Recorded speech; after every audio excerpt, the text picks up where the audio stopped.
Your life doesn't change when people notice you. It changes the day you finally decide to notice yourself.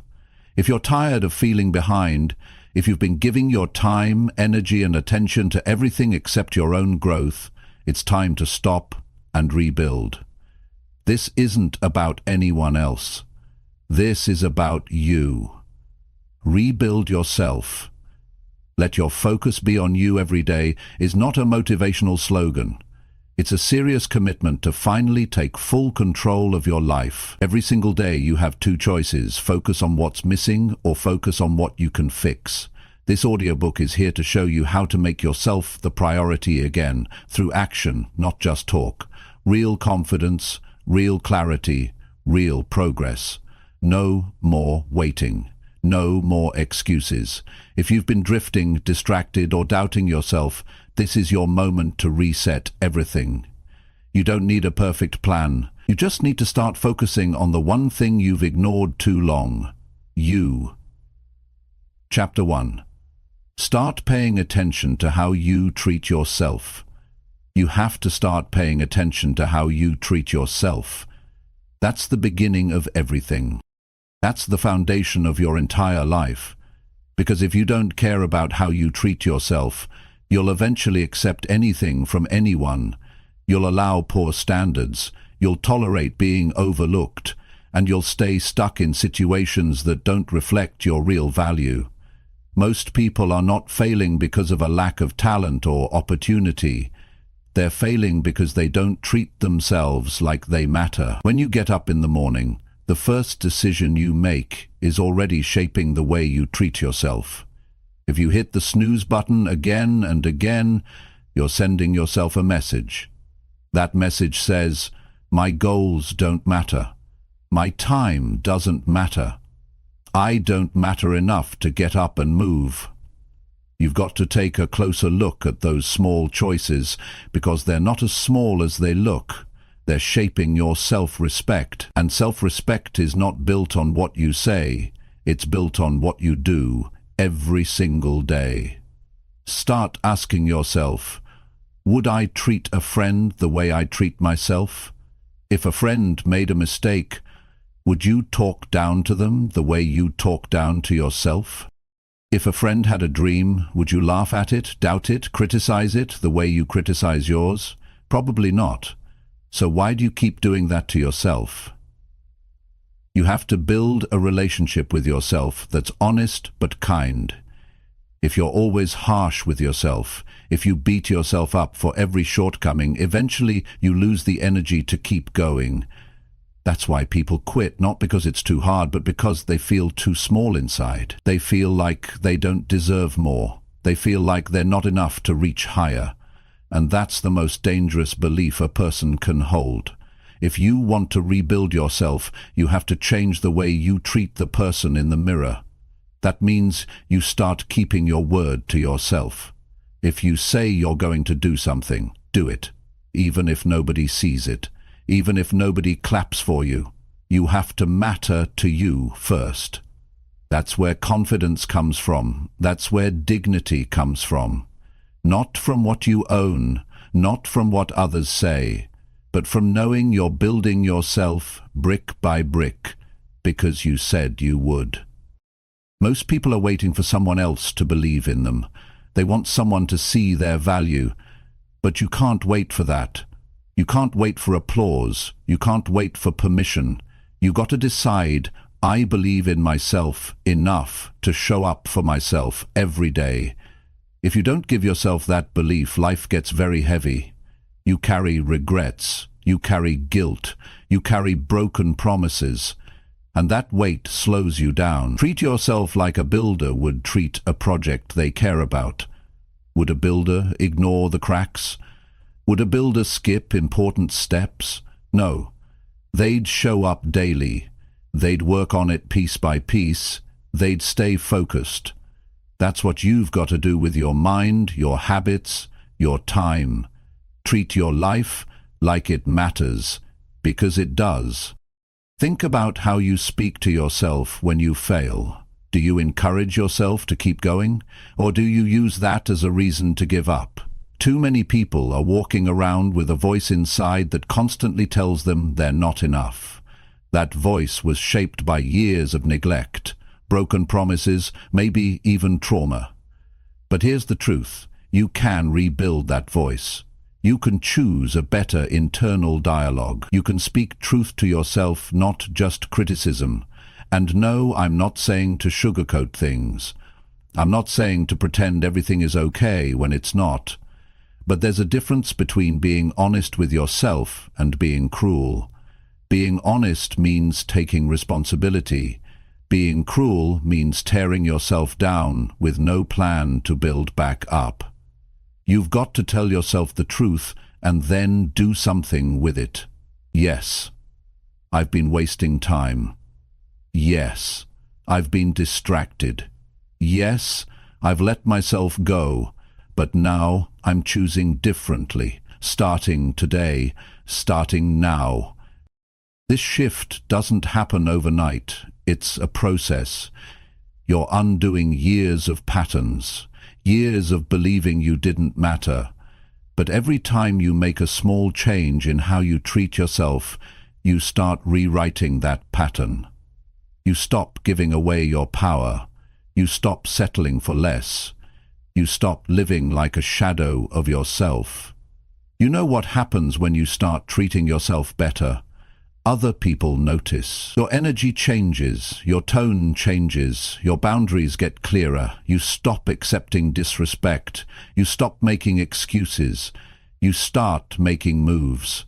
And the world responds to that. Because the world treats you how you treat you. You set the tone. Some people don't realize that the way they talk to themselves in private is the reason they stay stuck. They call themselves lazy, dumb, worthless, behind, and they say it so often it becomes their reality. You've got to interrupt that cycle. You've got to catch yourself in the act and say, no, I don't talk to myself that way anymore. I'm not perfect, but I'm improving. I'm working. I'm learning. If you had a child and you spoke to them the way you speak to yourself, would they grow up confident? Would they grow up healthy? Would they go after big dreams? Probably not. So be the parent to yourself that you never had. Be the voice of reason, the voice of strength, the voice of encouragement. Because no one else can give that to you, not in a lasting way. You have to become that for yourself. Start treating your health like it matters. Start treating your time like it matters. Start treating your choices like they matter, because they do. Every decision you make is casting a vote for the person you're becoming, and when you cast enough votes, you change your life. This isn't about motivation. Motivation fades. This is about self-respect. When you respect yourself, you don't need hype. You don't need someone chasing you to get things done. You move because you've decided that your future matters more than your comfort. You're not rebuilding to impress anyone. You're not doing this to prove anything. You're doing this because you finally realize you deserve more. You've spent enough time doubting. You've spent enough time waiting. Now it's time to act. You don't need another wake-up call. This is it. The way you treat yourself today will show up in who you are tomorrow. So start now. Pay attention. Pay attention to your words. Pay attention to your choices. Pay attention to your reactions. The world outside may be loud, but your focus must stay on you, not selfishly, but honestly. Because you can't give your best to anyone else until you've given your best to yourself first. You don't have to rebuild everything in one day, but you do have to start, and it starts with how you treat yourself. Every hour, every moment, every thought. Treat yourself like someone worth building, because you are. Chapter 2. Let go of people who drain your energy. One of the hardest but most important things you'll ever do in life is walk away from people who drain your energy. And I mean people who take more than they give. People who leave you feeling exhausted after every conversation.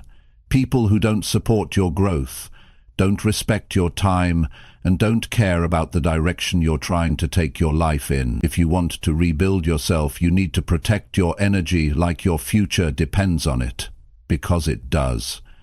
Most people stay stuck, not because they don't have potential, not because they lack the drive, but because they're surrounded by the wrong voices.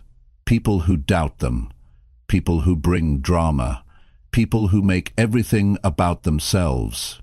You cannot rise when you're tied to what's pulling you down. No matter how strong your mindset is, if you're surrounded by the wrong people, they will weaken you over time. Even if it's not obvious right away, it chips away at your self-belief, your motivation, your peace. You don't owe access to anyone who consistently makes you feel less than. You don't owe your time to people who only show up when they need something. And you certainly don't owe your energy to those who belittle your dreams, question your goals, or mock your growth. The truth is, some relationships have already served their purpose. They taught you something, they helped you learn, but now you've outgrown the version of yourself that stayed small to keep them comfortable. Too many people feel guilty for wanting peace. They stay in draining relationships out of habit, out of fear, or because they're afraid to be alone. But the cost of keeping the wrong people around is far greater than the discomfort of walking away. You end up sacrificing your focus, your health, your confidence. And for what? For people who wouldn't do the same for you? Pay close attention to how you feel after you've been around someone. Do you feel motivated, seen, respected, or do you feel tired, confused, and small? Your body and your mind always know. But if you ignore those signals long enough, you'll start thinking the chaos is normal. It's not. You deserve to be around people who help you breathe easier, not those who make you feel like you're suffocating. Rebuilding yourself requires space to think, to feel, to grow. If you're constantly managing someone else's emotions, carrying their problems, or shrinking to avoid conflict, then you're not building, you're surviving. And survival is not enough. You weren't born to live in reaction to other people's issues. You were born to create something meaningful with your life. And you can't do that when your energy is constantly being hijacked by people who have no intention of changing. The first step is getting honest. Who in your life brings stress, anxiety, or tension every time they show up? Who dismisses your goals or mocks your efforts when you try to improve? Who makes everything about them, even when you're going through something? These people might not be evil, but they are draining, and your loyalty to them should never be greater than your responsibility to yourself. You don't have to hate anyone to outgrow them. You don't have to cause drama, but you do have to draw a line. You do have to recognize that the energy you spend trying to manage unhealthy relationships is energy that could be invested in your goals, your peace, your personal growth. Every moment you spend explaining yourself to someone who refuses to understand you is a moment you could have used building your future. Stop trying to convince people who don't get you. Stop bending over backward to fit into places you've already outgrown. When you rebuild yourself, not everyone will clap for you. Some will feel threatened. Some will try to pull you back to who you used to be. That's not your problem. Your job is to keep moving forward. Your job is to stay committed to your healing, your clarity, and your progress. Sometimes the most powerful move you can make is silence. Not every goodbye has to be loud. Not every ending needs to be explained. You just start showing up differently. You stop entertaining conversations that go nowhere. You stop giving second chances to people who proved they don't value your presence. You stop explaining your worth to people who act like it's negotiable. It's not easy at first. When you cut off draining people, you might feel guilt, you might feel lonely, you might question yourself. That's normal.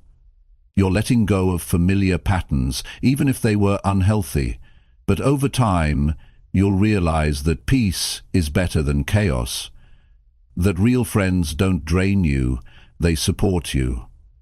That being alone is better than being surrounded by people who don't care about your growth.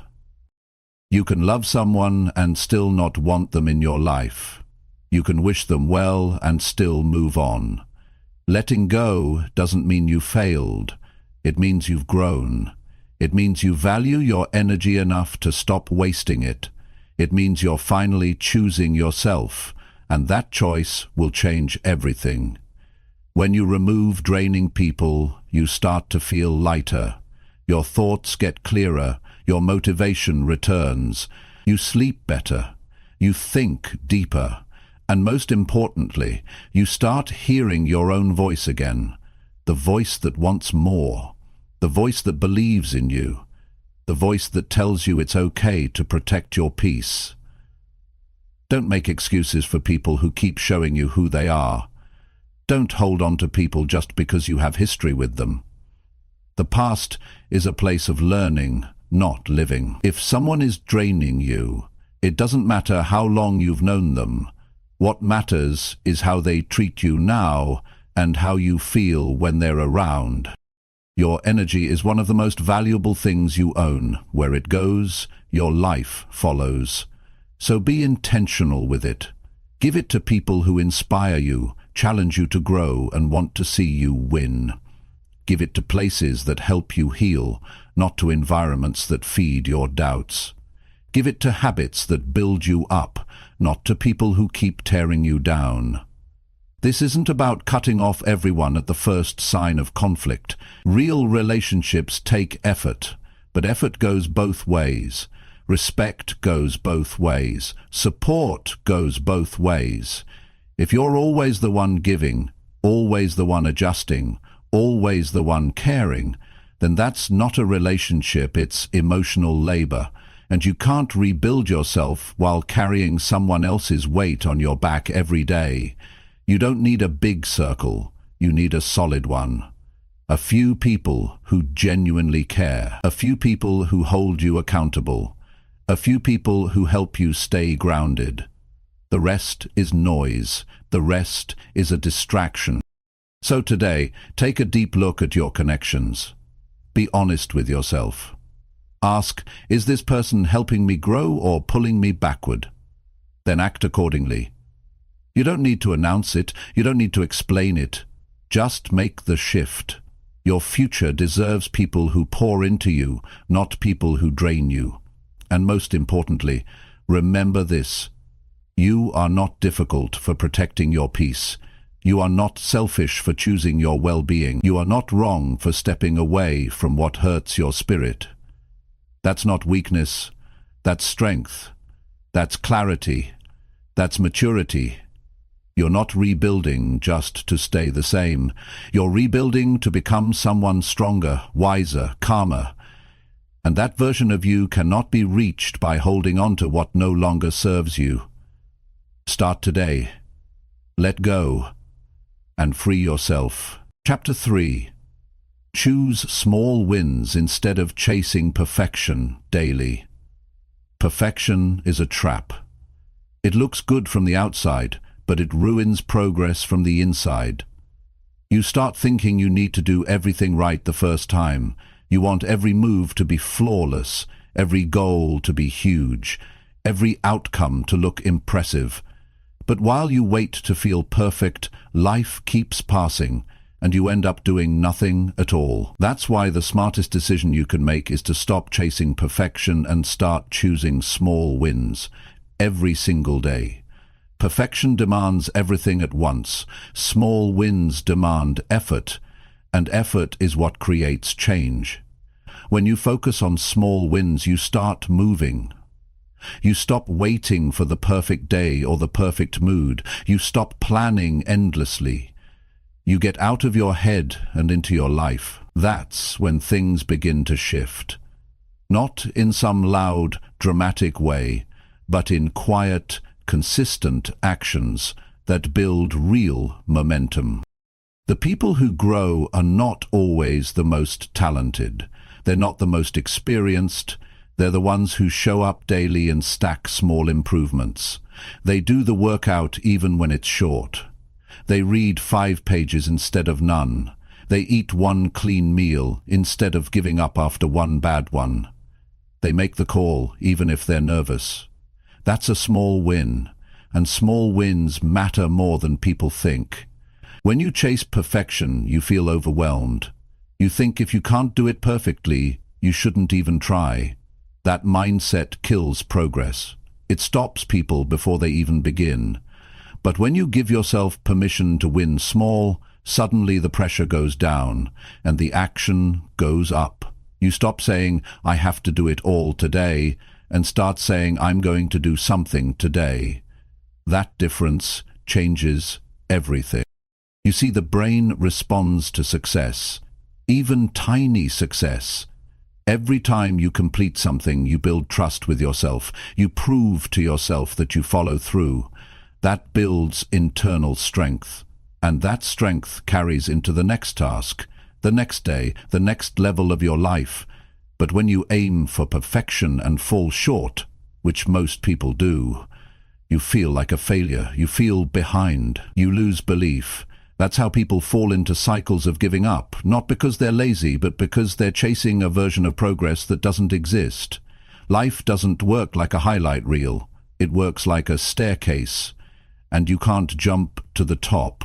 You take 1 step, then another. That's how everything is built. Your skills, your health, your mindset, your habits. Nothing is created overnight. But when you look at other people's success, you only see the result. You don't see the hundreds of small steps they took, the late nights, the early mornings, the quiet sacrifices. You only see the end, and you think you're supposed to get there in a straight line, but nobody does. You have to give yourself permission to build slow, to make mistakes, to grow at your own pace. The only thing you need to do every day is move forward. That's it. Even if it's just a little, even if no one claps for it, even if no one notices but you, that small win is still a win. It still counts, and it still gets you closer. A lot of people are stuck because they've been taught to wait until things feel right. They think action should follow motivation, but real growth works the other way. Action creates motivation. You don't feel like doing something until you start doing it. And once you see a result, any result, you feel pulled to keep going. That's the power of choosing small wins. They keep you moving. And when you move, you start to believe again.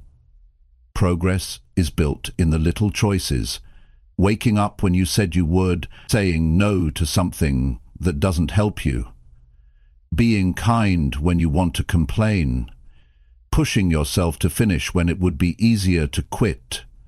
These are not big, flashy achievements, but they build a strong, focused, disciplined life. They shape who you become. And who you become matters more than any perfect outcome. Perfection is not only unrealistic, it's unforgiving. It doesn't allow space for mistakes. It doesn't let you be human. But rebuilding yourself requires grace. You will slip. You will fall short. You will have off days. That's part of the process. The key is to not let those moments erase your progress. If you fall, you don't go back to the start. You stand where you are and keep going. That mindset alone puts you ahead of most people. You've got to be okay with not being perfect. You've got to be okay with growing in the middle of the mess, because if you wait for the conditions to be ideal, you'll be waiting your whole life. Life won't slow down for you to catch up. You have to decide to move anyway. You have to decide that today matters, even if it's not your best day. You have to decide that your future is worth the effort, even when the progress is slow.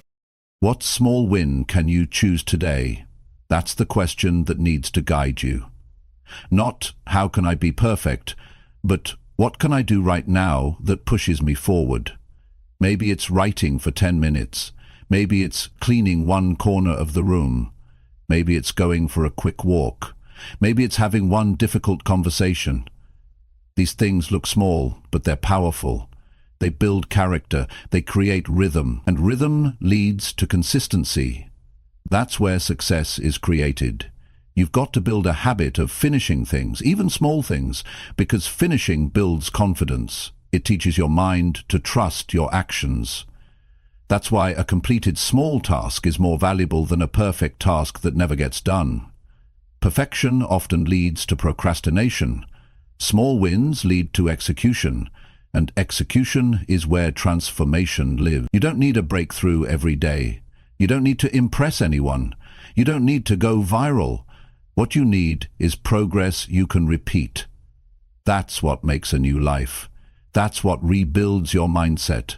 Not big declarations, not waiting for inspiration. Just choosing to do something today that your future self will thank you for. The reason this approach works is because it builds identity.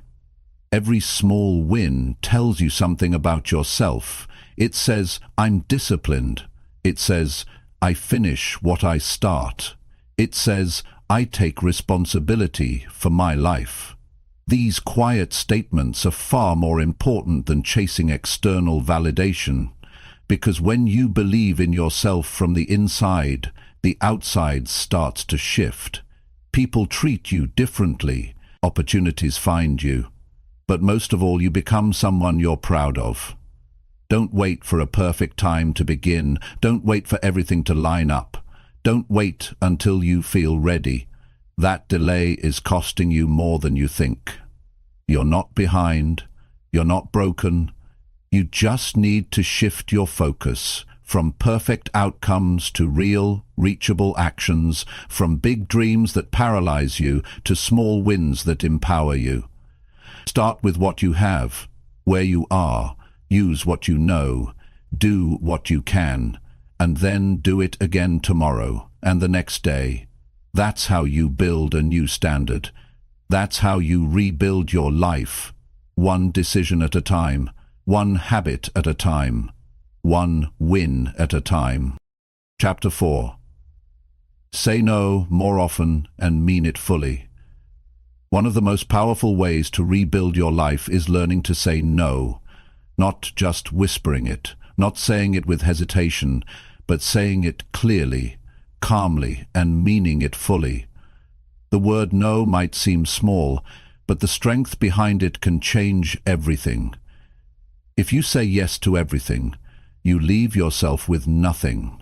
No energy, no time, no focus. You end up living by everyone else's priorities and never your own. People lose years of their lives because they didn't want to disappoint others. They agreed to things they didn't want to do. They stayed longer than they should. They gave when they had nothing left. Not because they were weak, but because they never learned how to protect themselves with a firm and respectful no. Rebuilding yourself means you stop giving easy access to people, events, or obligations that drain you. You are not here to live your entire life trying to keep everyone happy while silently falling apart. It starts by being honest with yourself. Ask, am I doing this because I truly want to or because I feel pressured to say yes? That simple question can expose how often you say yes to avoid conflict, guilt, or awkwardness. But in doing that, you end up with resentment. And resentment is a sign you abandoned your own needs to please someone else. No is not rude. No is not mean. No is not selfish. No is necessary. It creates space for the things that actually matter. It allows you to be intentional with your time, your energy, and your commitments. Every time you say yes to something you don't want to do, you're saying no to something you do want. Your goals, your peace, your growth. Some people say yes because they're afraid they'll lose relationships, but real relationships can handle boundaries. If someone walks away because you said no, They were never really with you. They were with the version of you that always agreed, the version of you that never pushed back. But that version is tired now. That version is ready to live with purpose, not pressure. The truth is, people will test your no. They'll question it. They'll try to change your mind. That's where your strength is tested. Don't explain more than you need to. Don't apologize for prioritizing yourself. You don't have to give a detailed reason. No, I'm not available. That's enough. You are allowed to say no and keep your peace. You are allowed to choose your mental health over someone else's convenience. Rebuilding your life also means rebuilding your standards. If you let people walk over your time and boundaries, don't be surprised when they keep doing it. But the moment you start saying no, with clarity, you shift the dynamic. You show people how to treat you. You show yourself that you're no longer available for everything that doesn't serve your future. You'll be tempted to over-explain, to soften the blow. But the more you try to please everyone, the more you lose yourself. Some of the most successful, grounded people you'll ever meet are the ones who mastered the art of saying no, not with anger, not with arrogance, but with a calm and steady voice that says, "I'm not doing that anymore." People often ask, but what if I feel bad? You probably will at first, especially if you've spent your life being the one who always says yes. But feeling guilty for choosing yourself is something you have to unlearn. You're not responsible for how someone feels about your decision, especially when your decision is based on protecting your own peace and priorities. Saying no also teaches you discipline. It keeps you from being pulled into things that don't align with your goals. It helps you stay focused on what you're building. You can't grow if you're constantly distracted, and distraction doesn't always look chaotic. Sometimes it looks like a friend who wants to hang out when you planned to work. Sometimes it's a task that looks good on paper but pulls you away from your core purpose. Every time you say no to what doesn't matter, you say yes to what does. Start with the small no, the one that feels slightly uncomfortable, the one that makes you hesitate. But once you say it and feel the relief afterward, you'll understand its power. The freedom that comes from honoring your boundaries is something you can't buy. It comes from standing in your truth, even when it's not easy. Saying no also helps you stop overcommitting. Too many people live in a constant state of burnout because they think they have to be everywhere, help everyone, fix everything. You don't. You're one person. You have limits. And honoring those limits is not weakness, it's wisdom. If you run yourself into the ground, what good can you be to anyone? You have to put yourself back in the center of your life and make decisions from that place. There will always be people who ask for more of your time, more of your energy, more of your attention. But you don't have to say yes every time. Just because someone asks doesn't mean you're required to give. You are allowed to protect your space. You are allowed to choose rest. You are allowed to say no, not this time. And remember, no is not always final. Sometimes it means not right now. Sometimes it means I need to think. But in all cases, it means you are choosing to respond rather than react. You are creating space to decide if something really aligns with your path. That's maturity. That's growth. Your time is limited. Your energy is valuable. Your future depends on what you allow into your life. Say no to chaos. Say no to pressure. Say no to guilt-based decisions. Say no to patterns that keep you small. Say no to being everything for everyone. And say yes to showing up for yourself, fully and unapologetically. No is not the end of connection. It's the beginning of clarity. When you say no to what isn't right, you make room for what is. You make space for people who respect your time, for work that fulfills you, for habits that energize you. That's how you rebuild, not by doing more, but by doing what matters. You were not born to be available to everything. You were not born to carry everyone else's expectations. You were born to live with intention, with awareness, and with standards. Saying no is not rejection, it's redirection. It's telling yourself, I deserve better than this. And that belief will lead you to a stronger, more focused life. Practice it daily, in your calendar, in your conversations, in your decisions. Learn to say no with confidence, without guilt, and with a clear sense of what you're working toward, because the more you say no to what doesn't align, the more you become the kind of person who lives with focus, purpose, and peace. That's not selfish, that's powerful. And that's the person you're rebuilding yourself to be. Chapter 5. Slow down and listen to your inner voice. In a world that moves fast, pulls you in every direction, and constantly demands more from you, the most powerful thing you can do is slow down and listen to your inner voice. That voice, the one inside you that doesn't shout, doesn't chase attention, doesn't argue, just speaks quietly and honestly, is the one voice most people spend their whole life ignoring. They follow trends, they listen to noise, they chase approval, but they never stop long enough to hear themselves. That's why so many people feel lost, not because they don't have answers, but because they never pause long enough to ask the right questions. There's a version of you that already knows what you need. It knows when you're off track. It knows what's real and what's not.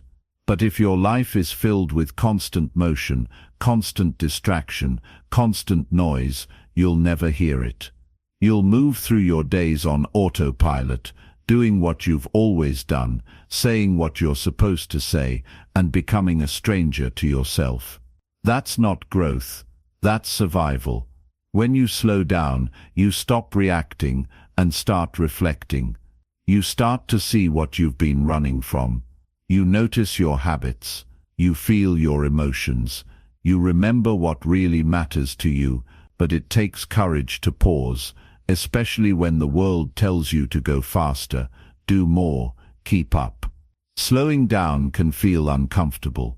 It can feel like you're falling behind. But what you're actually doing is stepping back into alignment. Rebuilding yourself starts with listening, not to everyone else, not to society, not to temporary feelings, but to your core. That part of you that wants truth, that craves clarity, that's tired of pretending. If you never slow down, you never reconnect. And without connection to yourself, all the goals, achievements and progress in the world won't feel fulfilling. Most people ignore their inner voice because it often tells them things they don't want to face. It points out the things they've avoided. It reminds them of the changes they need to make. And those truths are not always easy to accept. But ignoring them doesn't make them go away, it just makes you numb. And the longer you stay numb, the more disconnected you become. There's a difference between being busy and being productive. Being busy just means your schedule is full. Being productive means your actions match your values. And you can't get to that alignment unless you pause long enough to ask yourself, why am I doing this? Who is this for? Does this matter to me? If you're moving fast without those questions, you're not building, you're drifting. When you learn to slow down, you start noticing things you never paid attention to before. How certain people affect your mood. How some routines drain your energy. How certain goals were never even yours to begin with. That kind of awareness is where growth begins. Not from chasing perfection, but from getting honest. People often say they're confused or stuck, but most of the time they're just overwhelmed.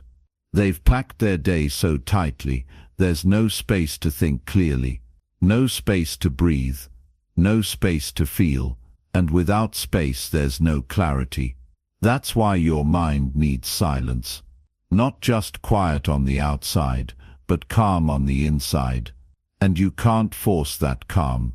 You create it by choosing to slow your pace, by stepping back from the rush, by saying, right now, I need to hear myself.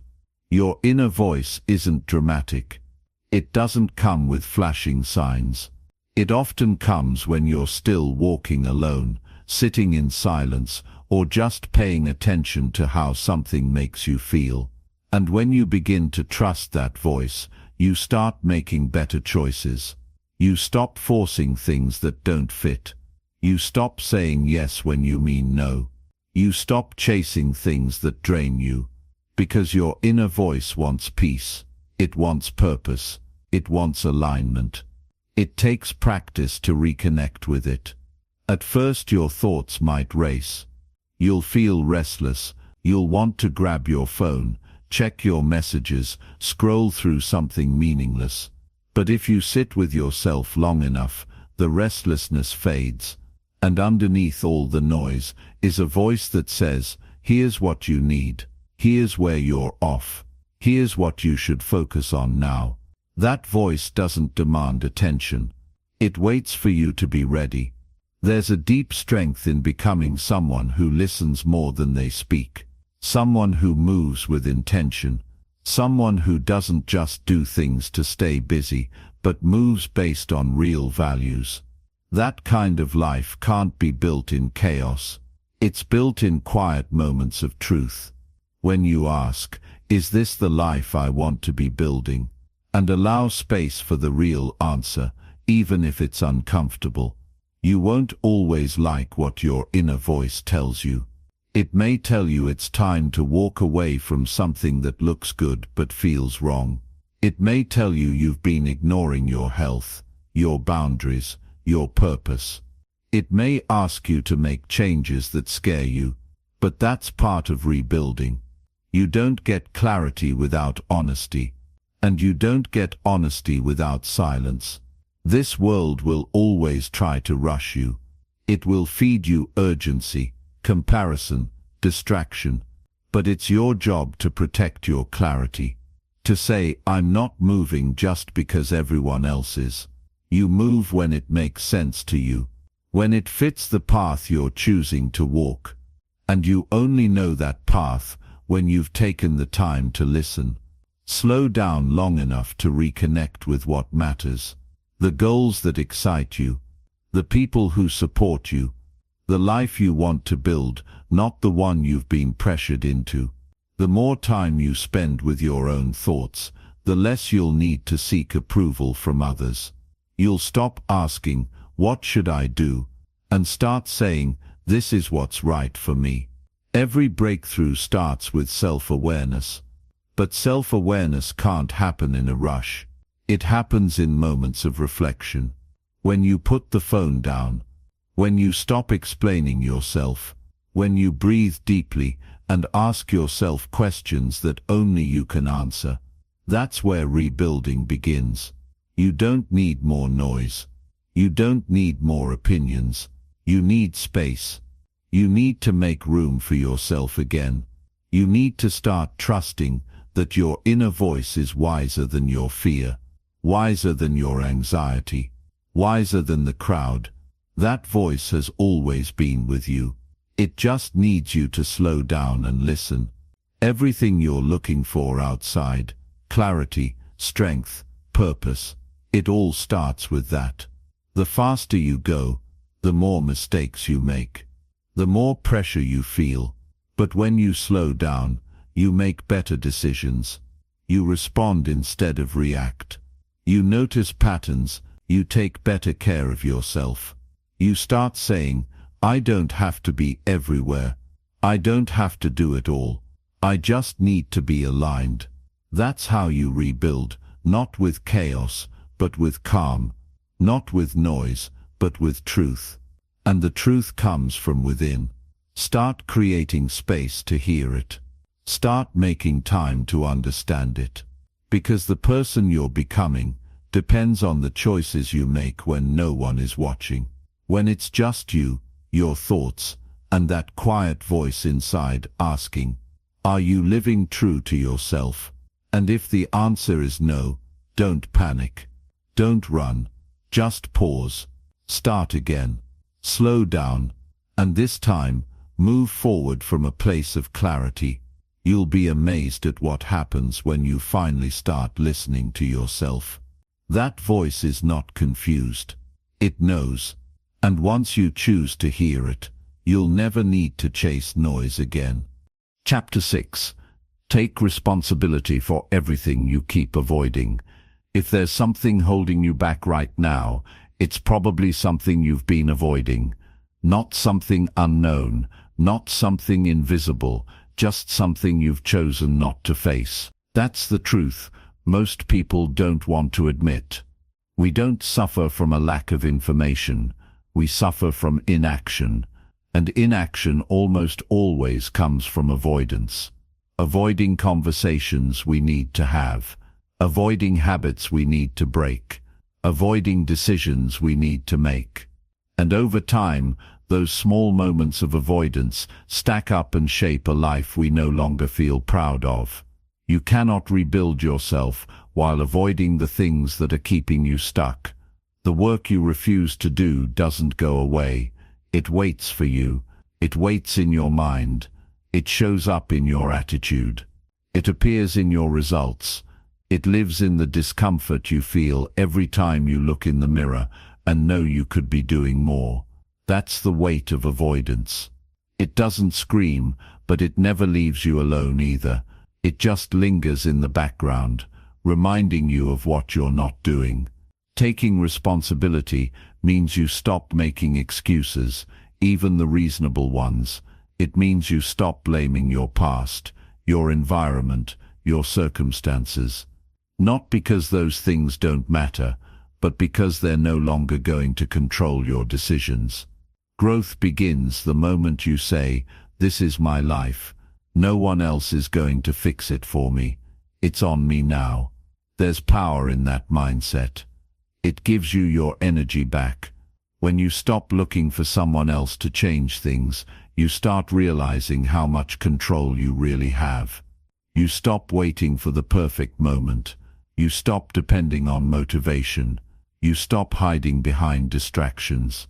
You wake up and you start acting. That shift, even if it's uncomfortable, is the beginning of everything. Look at the areas of your life that make you feel frustrated. Your health, your finances, your relationships, your discipline. Ask yourself, what have I been avoiding here? There's always something. Maybe it's the hard conversation you've been putting off. Maybe it's the budget you've been refusing to create. Maybe it's the routine you promised yourself you'd start, but never did. Whatever it is, stop running from it. Face it, because what you avoid doesn't disappear. It becomes the silent anchor that slows everything else down. Avoidance might feel safe in the short term, but it costs you more than you realize. It costs you peace of mind. It costs you confidence. It creates mental clutter. You carry guilt. You carry doubt. You feel like something's always chasing you. That's no way to live. And the only way to stop it is to start telling yourself the truth. Not the version that makes you comfortable, but the one that forces you to act. There's something powerful about doing what you've been avoiding. The moment you stop resisting and just do the thing, make the call, clean the mess, start the project, you feel a wave of clarity. Because now, you're no longer in conflict with yourself. You're no longer fighting the quiet voice that says, "You need to deal with this." That alignment is where self-respect is rebuilt. It's easy to fall into the habit of pretending that time will solve everything. That if you just wait long enough, your problems will sort themselves out. But they don't. They grow, and the longer you wait, the heavier the burden becomes. Time doesn't fix avoidance. Action does. And even if the action feels small, it matters. It shifts your momentum. It shows you that progress is possible, that you're capable, that you can trust yourself again. Responsibility is not about shame. It's not about beating yourself up. It's about owning your role in your life. It's about recognizing that even if something wasn't your fault, it's still your job to fix it. That mindset puts you back in control. It separates you from people who complain and do nothing. It moves you from feeling powerless to being in motion. You might not be where you want to be right now. That's okay. The question is, are you willing to do what needs to be done? Are you ready to stop pushing things aside and finally face the things you've avoided for months, or maybe even years? Because if you are, you'll see how quickly your life can start changing. Not because everything outside of you changes, but because the way you move begins to change. There's a real freedom in knowing that nothing changes until you do, that you don't need permission. You don't need to wait for someone to rescue you. You just need to be honest about what's not working and take one step to change it. It could be something simple: organizing your day better, setting a boundary, cutting out one unhealthy habit. That one shift opens the door to others. And before you know it, you're no longer the person who avoids things, you're the person who handles them. That identity matters, because who you believe you are influences everything. And if you've spent too much time thinking of yourself as someone who quits, someone who hides, someone who procrastinates, then now is the time to change that story. You don't have to stay stuck in that version, but you do have to take responsibility for writing a new one. Start where it hurts. That thing you keep thinking about. The thing you keep pushing to the side. The thing you say, "I'll deal with it later." Make later today. Sit with it, handle it, even if it's not perfect, even if it's messy. Just start. Because once you do, you begin breaking the cycle. The longer you wait, the harder it becomes. But when you take responsibility now, you shrink the problem down to size. There's no shortcut to this. No one else can do this part for you. You have to face yourself, your patterns, your fears, your tendencies to run, and you have to choose differently. That choice is not loud. It's not flashy.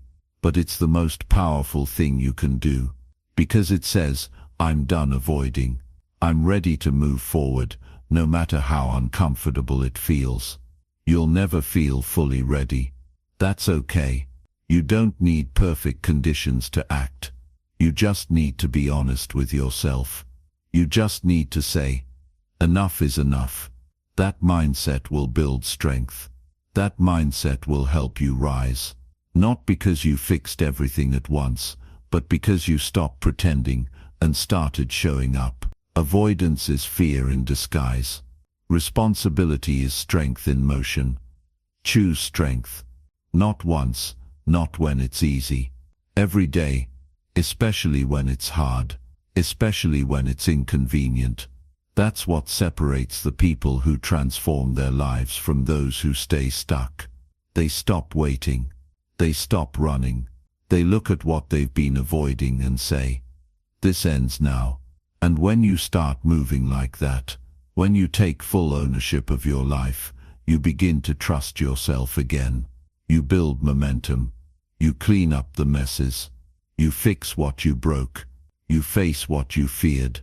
And you become someone who's no longer afraid of the truth. That version of you is powerful. That version of you doesn't hide anymore. That version of you builds forward, not backward. So don't wait for more motivation. Don't wait until you feel brave. Just take responsibility for what you've been avoiding. Start with one thing, then another, and then keep going. You'll be surprised how fast your life begins to shift once you stop running and finally start facing what's been waiting for you all along. Chapter 7. Be honest about the life you're building now. Take a hard look at your life right now. Not the version you post, not the version you tell people about, just the real one you live with every single day. The truth is, most people are building a life they never intended. Not because they don't care, not because they lack ambition, but because they haven't stopped long enough to ask themselves the right questions. They're stuck in habits they didn't choose. They're following routines they don't even like. And somewhere along the way, they started calling that life. Being honest about the life you're building means facing the gap between what you say you want and what you actually do. You say you want peace, but you keep entertaining stress. You say you want discipline, but your actions are driven by comfort. You say you want growth, but you spend your days avoiding challenge. This kind of honesty isn't easy, but it's the only way to take control. You're building something every day, whether you realize it or not. Every decision is a brick. Every habit is a tool. Every yes and every no is shaping the structure of your future. The question is, what are you really building? Are you creating a life that reflects your values, or just surviving out of habit? Are you chasing goals that belong to you, or goals someone else told you were important? These are the questions that keep people from sleep at night when they stop pretending. Most people avoid this level of truth because it makes them uncomfortable. It exposes where they've settled. It reveals where they've gone silent. But you can't build a strong future on a shaky foundation. The sooner you get honest, the sooner you can rebuild. Honesty doesn't make you weak, it makes you aware, and awareness is the beginning of power.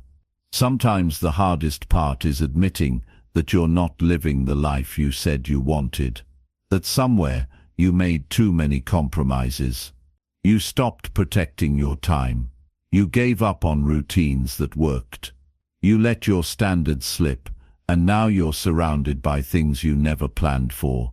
But the good news is, as long as you're still breathing, you can change. As long as you're willing to be honest, you can shift direction. Don't wait until everything falls apart to get serious about your life. Don't wait for pain to teach you what clarity could have shown you. Check in with yourself. Ask, is the way I'm living today taking me closer or further from the person I want to be? That answer will tell you everything you need to know. If the answer makes you uncomfortable, sit with it. Don't distract yourself. Don't explain it away. Just own it. You can't fix what you won't face. You can't improve what you pretend is fine. You can't change a life you keep lying about. Growth requires truth, and truth requires courage. But here's what most people forget. Your life doesn't change in a day. It changes the day you decide to stop running from what's real and start doing something about it. Look at your mornings. Look at your evenings. Look at how you spend your free time. That's your real life. That's the life you're building. It's not just the big moments. It's the daily choices, the silent agreements, the standards you set when no one's watching. If those things don't align with who you want to become, you have to make changes. Not someday. Not when it's convenient. Now, being honest also means accepting that your excuses are not the same thing as your limits. You say you're tired, but what you really mean is you've been undisciplined. You say you don't have time, but what you really mean is you haven't made time. You say it's too hard, but what you really mean is you're afraid of failing. These truths hurt, but they also free you, because once you name the real problem, you can start building real solutions. This isn't about being perfect. This isn't about living with constant pressure. It's about living with clarity, knowing what you want, knowing what matters, and being brave enough to live in a way that reflects that. You can't lie your way into a better life. You can't fake your way into discipline. The results you're getting are coming from the work you're doing or not doing. Some people will try to convince you that honesty is harsh, that it's too intense, but real honesty isn't about judgment. It's about freedom. When you stop pretending, you stop carrying the weight of trying to look like you have it all together. You get to say, here's where I am, here's where I'm falling short, and here's what I'm going to do about it. No one is going to build this life for you. No one is going to do the hard part on your behalf. No one is going to care about your future more than you. That's why you can't afford to lie to yourself anymore. If the life you're living feels off, it probably is. And no amount of distractions, validation, or shortcuts can fix that. You fix it by facing it. You know when you're out of alignment. You can feel it. You feel tired, even when you sleep. You feel busy but not fulfilled. You feel like you're moving but going nowhere. That's not burnout. That's misalignment. You're spending time on things that don't matter to you. You're investing energy in things that don't build you. And deep down you know it. So ask yourself, what are you tolerating right now that you wouldn't accept in the life you really want? That job, that routine, that relationship, that habit, whatever it is, don't look away. Face it. That's how things change. One truth at a time. One honest conversation at a time. One hard decision at a time. Being honest also means taking credit for the good. You're not just the sum of your mistakes. You've made progress. You've grown. You've overcome things you don't even talk about. Own that too. That's part of your truth. That's part of the life you're building.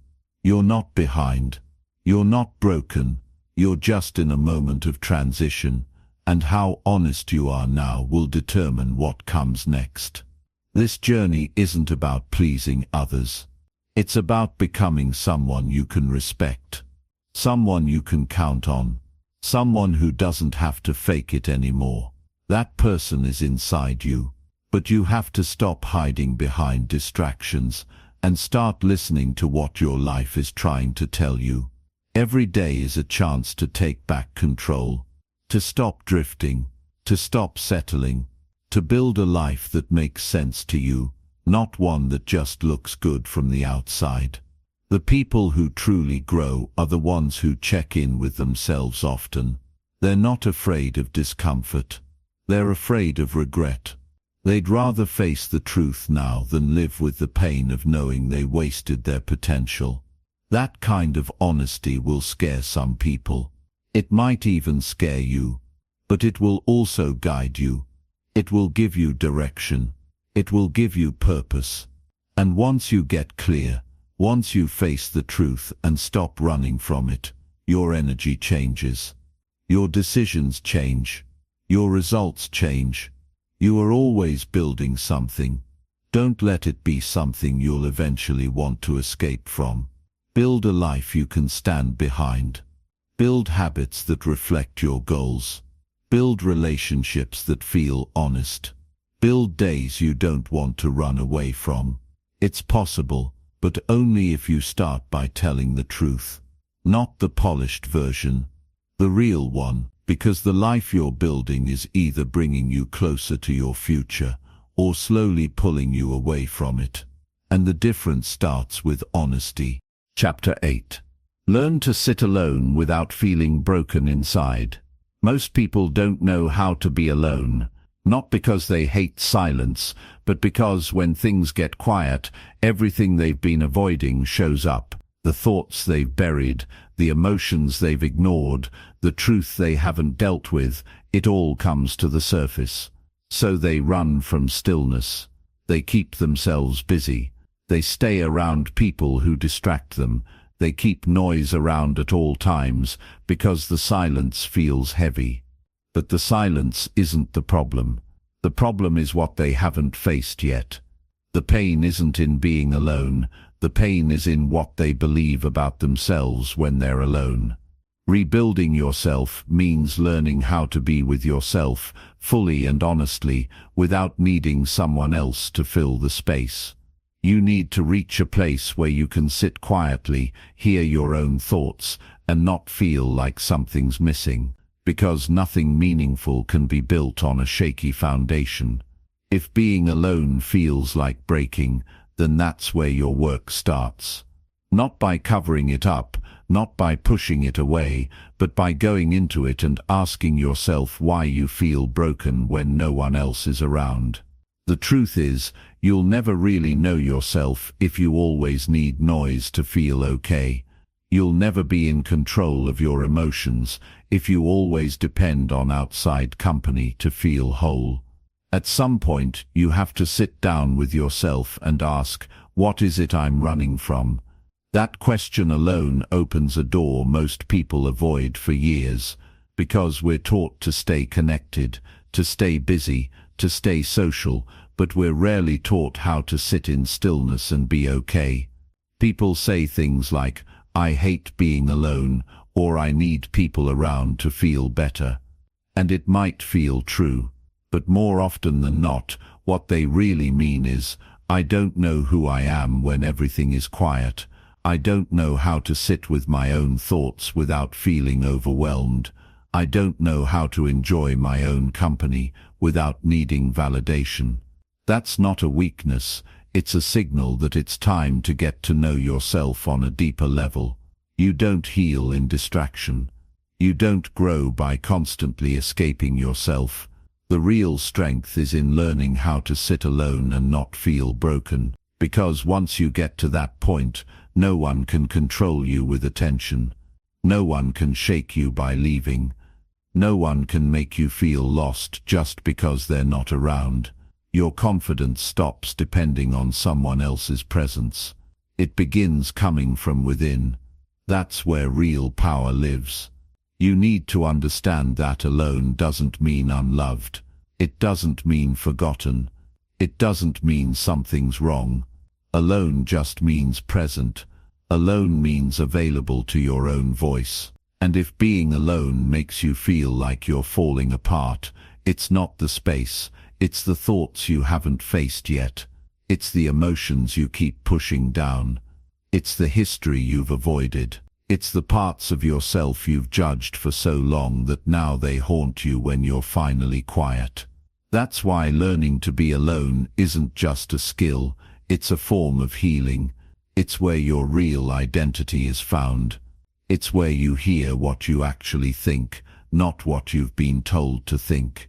It's where you stop performing. You stop trying to be liked. You stop trying to fit in. And for once you just exist without the weight of pretending. That space, that honest, raw space, that's where you begin again. You might not like what you find at first. You might feel pain you've buried. You might remember things you hoped you'd forget. But all of that is necessary, because you can't build something real on denial. You have to look at the wounds before you can heal them. You have to feel the emotions before you can release them. And you can't do that when you're constantly distracted, constantly surrounded, constantly performing. Don't confuse loneliness with solitude.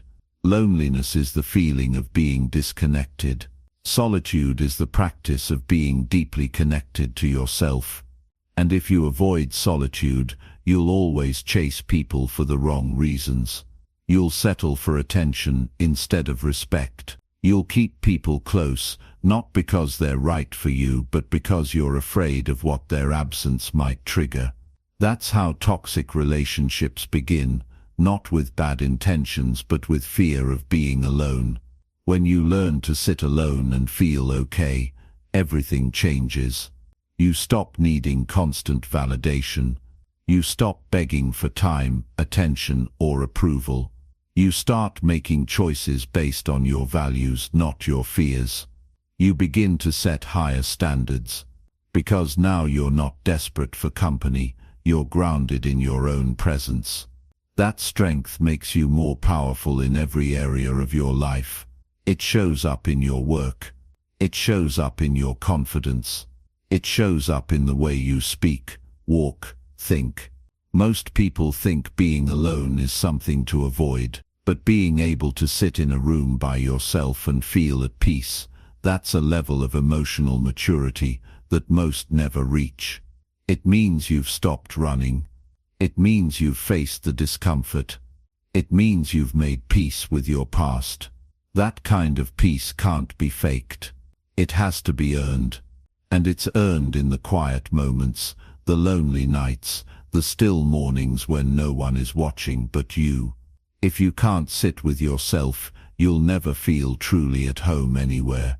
You'll always be looking for something outside to calm the storm inside. But the calm you're looking for isn't out there. It's in your ability to sit with the chaos and not run from it. It's in your ability to say, yes, this hurts, but I'm not broken. I'm just healing. I'm just growing. I'm just learning to be with myself in a way I never was before. You don't need to fill every moment. You don't need someone beside you to feel whole. You need to get honest about your relationship with yourself. Ask, do I even enjoy my own company? And if the answer is no, that's where your work begins. Not by blaming yourself, not by hiding from it, but by getting curious, by asking what parts of you need attention, what parts need care, what parts need forgiveness. Aloneness is a mirror. It shows you what needs to be seen. It brings clarity if you stop running. And once you see what's there, you can begin to choose differently.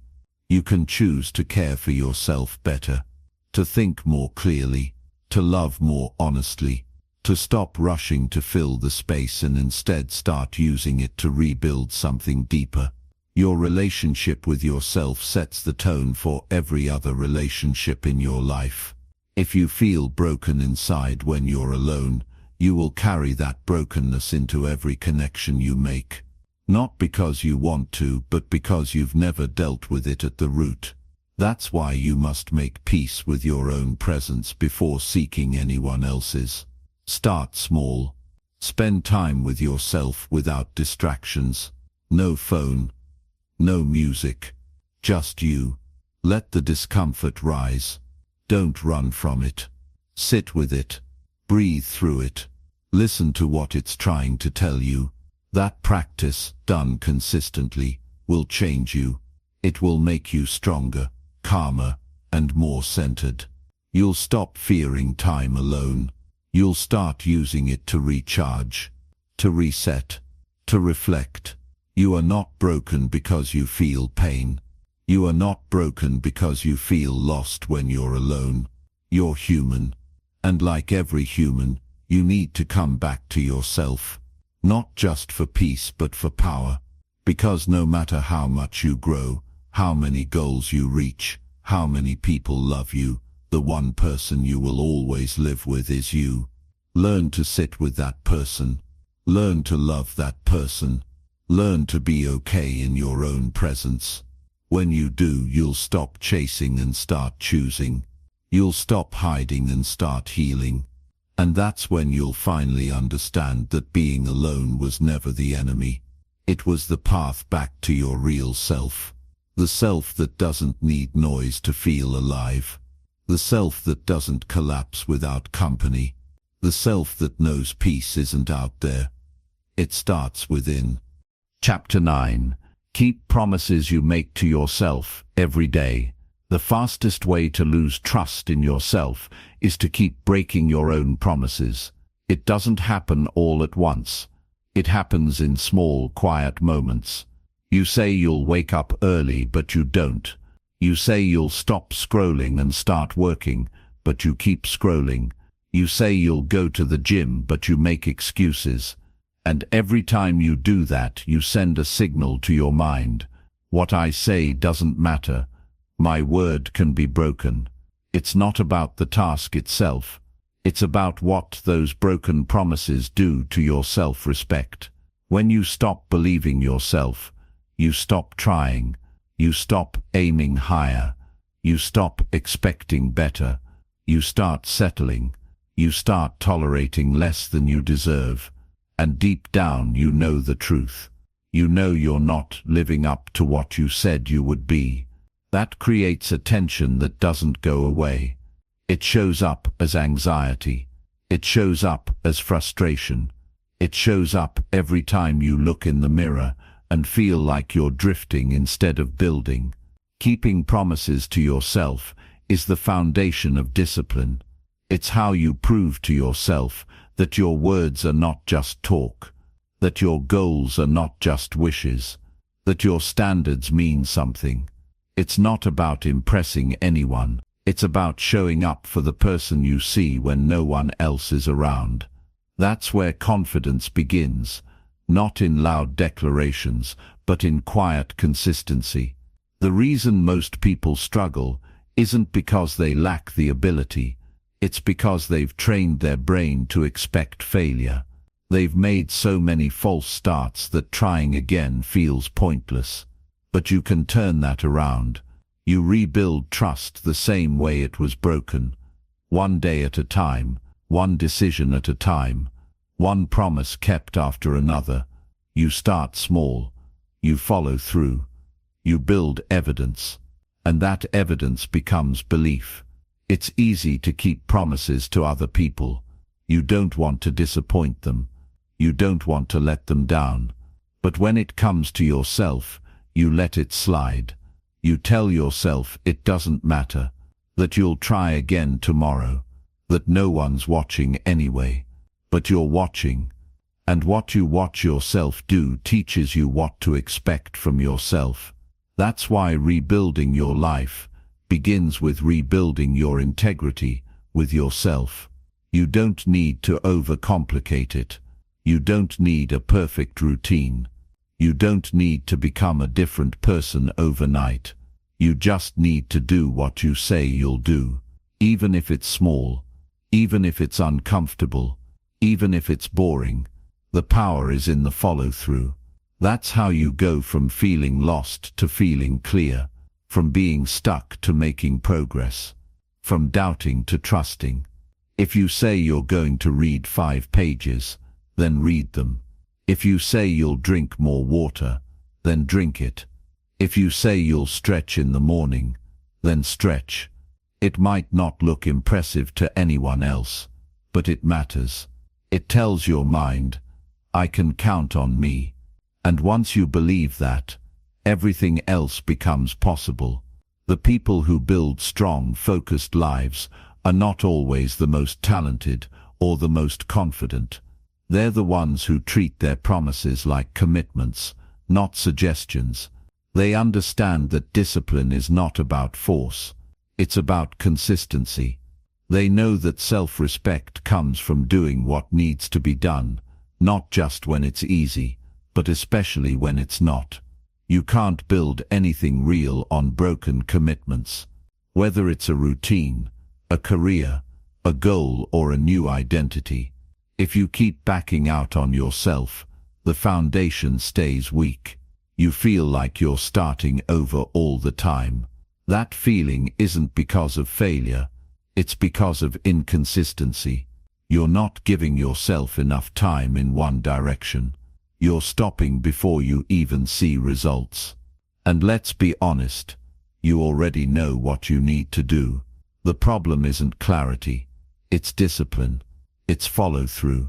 It's waking up and doing it again and again, even when no one's cheering you on, even when no one notices. Because this isn't about them. This is about you becoming someone you respect. That's the real reward, not just the result, but the person you become in the process. Keeping promises to yourself also sharpens your focus. When your mind knows your word is strong, it stops doubting every plan. It stops questioning every idea. It stops wondering if you'll follow through. That clarity saves you energy.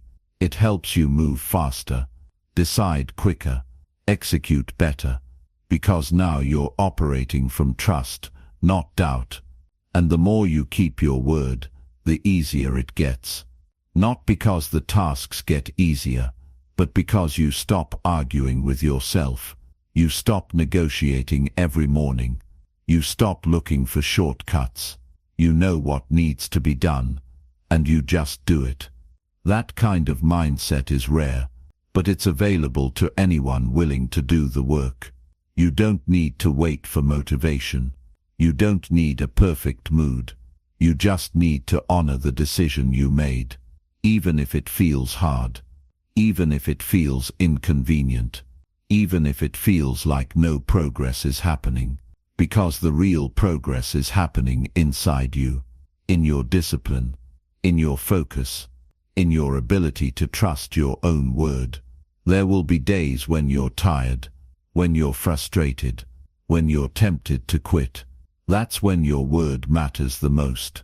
That's when your promise to yourself becomes a lifeline. You say, I don't feel like it, but I said I would, so I will.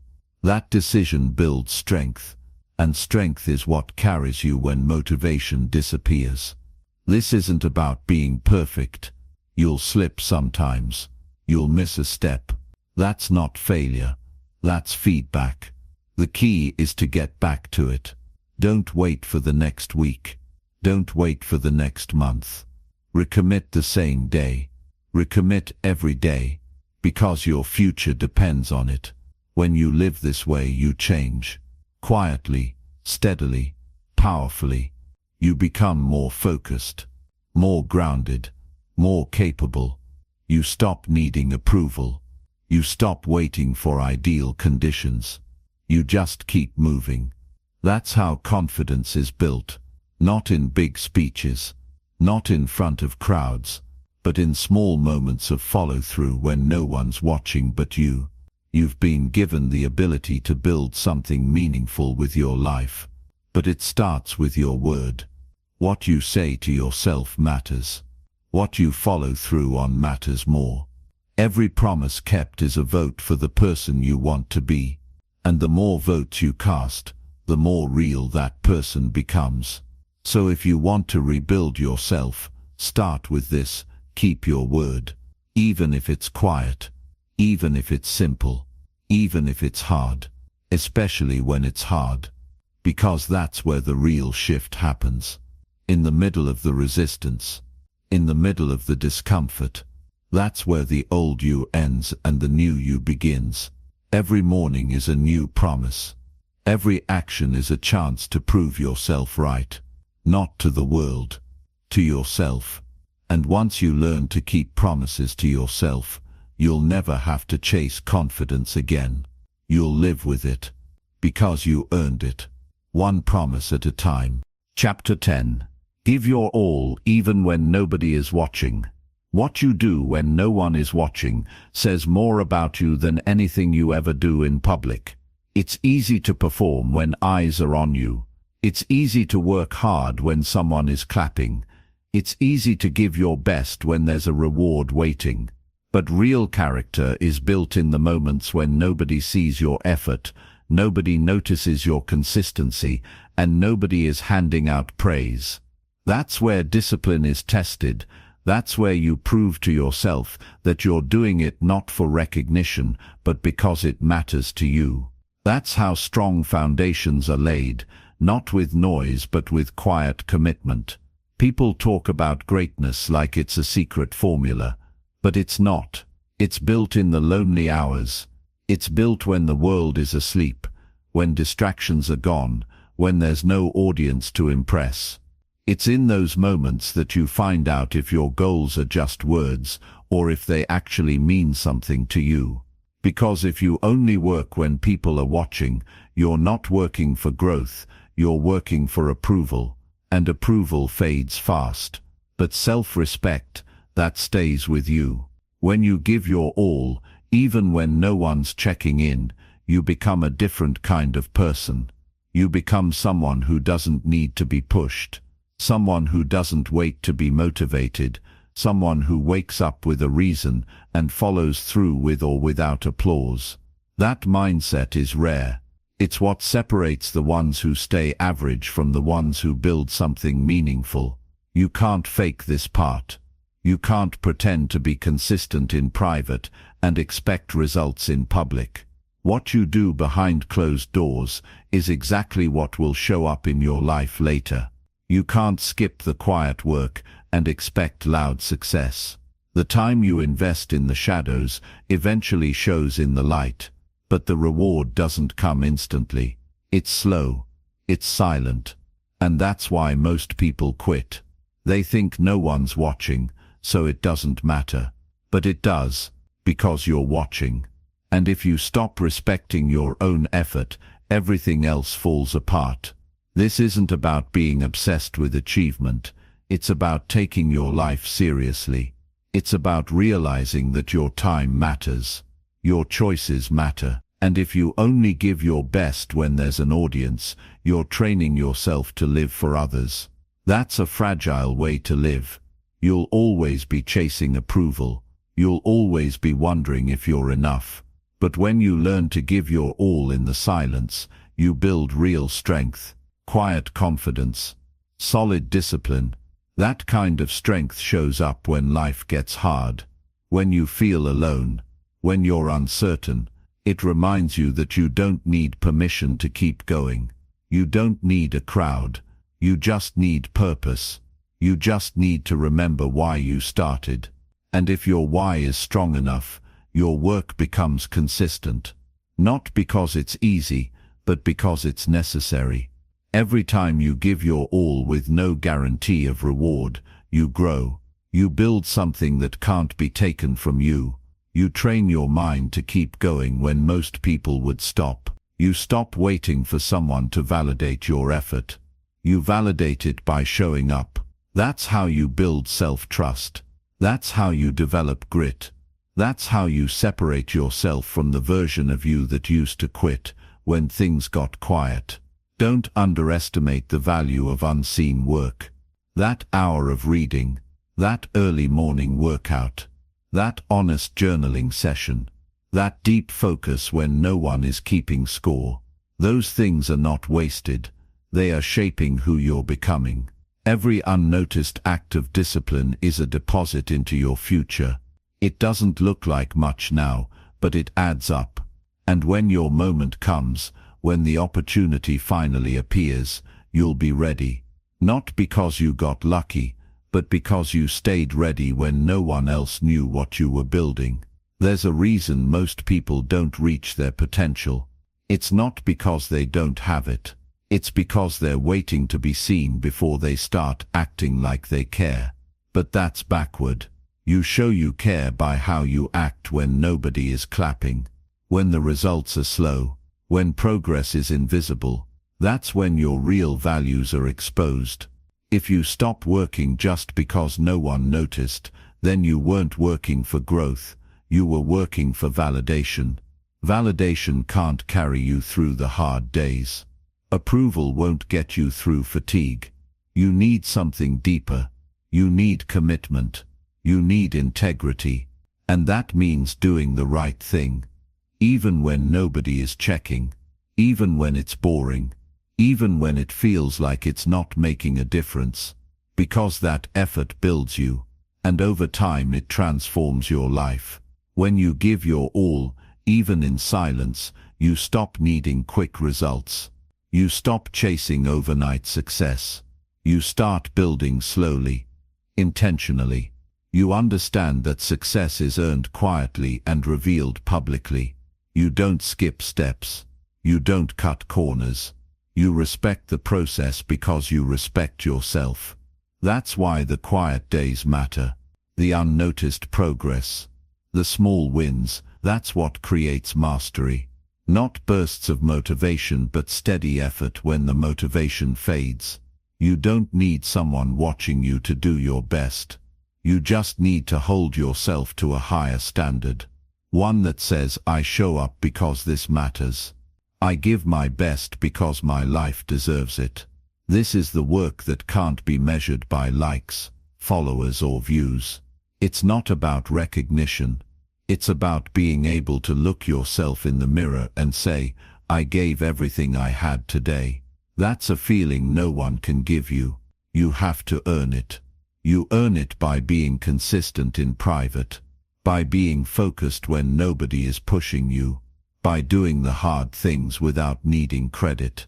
Your future is being shaped in moments no one sees. In early mornings, in late nights, in quiet decisions that stack up over time. You're building habits. You're building mindset. You're creating a version of yourself who can't be shaken just because no one's paying attention. That version of you becomes unstoppable, not because they're better than others, but because they've trained in the dark. They've prepared in silence. They've shown up when no one asked them to. This is where your identity is built, not in what you say, but in what you do when the lights are off, when there's no deadline, when there's no one watching. If you want to feel proud of your life, start by doing the work no one else is willing to do. Start by giving your all without needing to be noticed. The reward isn't just in the result, it's in the person you become along the way. So don't wait for someone to recognize your effort. Don't hold back because no one's watching. Give everything you've got right now. Act like it matters, because it does. You're not working for approval. You're working for your own freedom, your own fulfillment, your own strength. And if you keep doing that long enough, the world will notice. But by then you won't need their validation, because you'll already know who you are, and you'll know you earned it. Every step, every hour, every day, quietly, fully, on your own.